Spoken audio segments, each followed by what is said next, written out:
Hello, good afternoon. I'm still in the Great Western Railway region, and today I'm at Maidenhead railway station, and I'm quite intrigued by this one. You know, there's a few part TFL services just up the line, so I'm gonna go and have a little look at that. But you're here for the journey once again for Down the Line.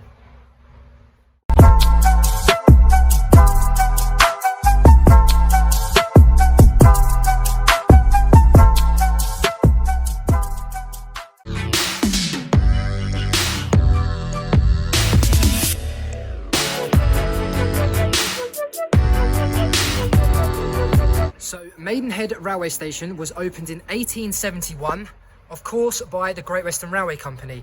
And from here, there are many services here, like I said, to London, Paddington, Reading, Ditcot, Oxford, etc.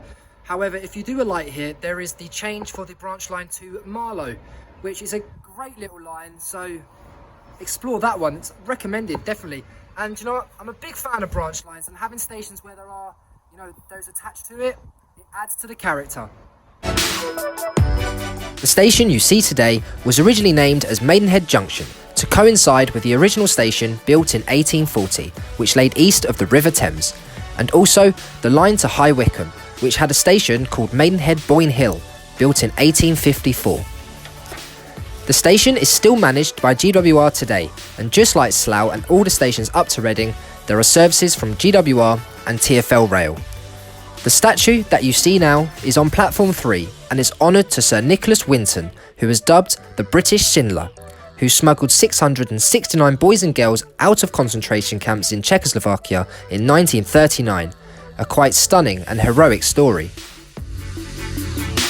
So on the platform for the Marlow branch, they used to have an overall roof. However, in 2014, that was taken away as part of electrification, which just goes to show this is another station which has fallen victim to modern times. However, you have to adjust with them, and it is a must. It's a shame though. Maidenhead is undergoing a major modification and will provide a new ticket hall and platform extensions, amongst many other changes. And with the importance of the newly opened Elizabeth line, this is much needed for the station. So as you can see, we've touched on the history and we've touched on the future. And this station really has it going from both sides. There is a rich railway history residing in Maidenhead, but also future developments which will plan out the railway future from here. So I've just come into one of the waiting rooms just to kill time before my next train back. I just want to say, the train here from Slough, so it arrived into Slough station, and immediately I noticed the livery as it was white. Was a bit odd. When I got in and I saw the interior, it was all branded as C2C. So it's plain and obvious that, you know, they've got a unit from them. And I made a comment in another episode about how with liveries, you know, they only do half a job with half the units, and that echoes that point. I mean, it's nice to see that they've done Great Western Railway, you know, vinyls or whatever they call them. But no, that needs a lot of work, that unit.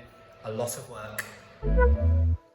So, that brings me to the end of my Berkshire adventure so far. It's been great to see different stations compared to what I'm used to on the West Coast Main Line. And I have to say, I will definitely be coming back here to explore the Marlow branch in more detail, as well as other stations in the surrounding area. But for now, it's time to head back to my original start at Staines and make my way home. So, it's about time we wrapped up Maidenhead. And I have to say, I've really enjoyed my day out today. We've seen some fantastic locations, and there are just about to start being a few cancellations about, so I think it's time I headed home. But I've enjoyed it all the same. I hope you have, and I'll see you next time down the line.